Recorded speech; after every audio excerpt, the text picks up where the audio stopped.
Hello friends, welcome to my new blog. আমি আবার একটা নতুন ভিডিও নিয়ে চলে এলাম, সেটা হচ্ছে রাতের খাবার। তো এর আগে রাতের খাবারের ভিডিও আমি অনেক শেয়ার করেছি তোমাদের সাথে, আবারও চলে এলাম শেয়ার করতে। মানে আমি যা করি একটু তোমাদের সাথে শেয়ার করতে আমাকে বেশি ভালো লাগে। জানি না কেন, ভিডিও করার এমন একটা অভ্যাস হয়ে গেছে যে যেটাই করি, মানে যেটাই করি না, কিছু কিছু জিনিস আছে যেগুলো আমার ভিডিও করতে বেশ ভালোই লাগে।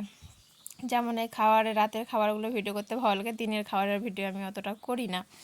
যাই হোক, এখানে 1 প্লেট বিরিয়ানি নিয়ে এসেছিলো।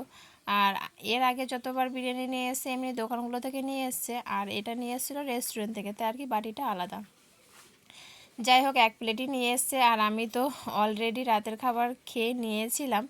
আর ও বললো যে আমি তাহলে বিরিয়ানি নিয়েছি, আমি তো খেয়ে নিয়েছি, তাহলে তুমি 1 প্লেটই নিয়ে আসো। আর ও খেয়ে নিয়েছে, আর বাদ বাকি যতটুকুটা ছিল সেটা আমি খেতে বসছি এখানে। তো আমি অতটাও খাবো না, ওকে আমি আরেকটু খাইয়ে দেবো। আমি খাওয়া অনেকটাই কমিয়ে দিয়েছি, কারণ আমার চর্বি হয়ে যাচ্ছে এগুলো খাবার খেয়ে খেয়ে।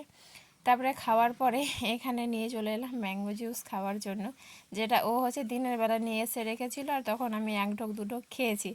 আর ও তো খায়নি। আর আমার কোল্ড ড্রিঙ্ক ধরো, মানে আদার্স যে ঠান্ডাগুলো আছে সেগুলো আমার একদমই পছন্দ হয় না। এই ম্যাঙ্গো জুসটাই আমার একমাত্র ফেভারিট ধরতে গেলে জুসের মধ্যে।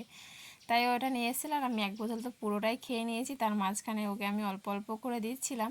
তো ও বলে যে না, তোমার এটা ভালো লাগে তুমি খাও, আমি তবুও জোর করে করে দিচ্ছিলাম ওকে।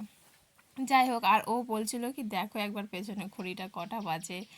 আমি লক্ষ্যই করিনি যে অলরেডি রাত্রি 12টা বেজে গেছে। তো একটু তোমাদেরকেও দেখালাম যে অলরেডি সত্যিকার 12টা বাজে কিনা। তো আজকের মতো ভিডিওটা এইটুকু, বাই বাই।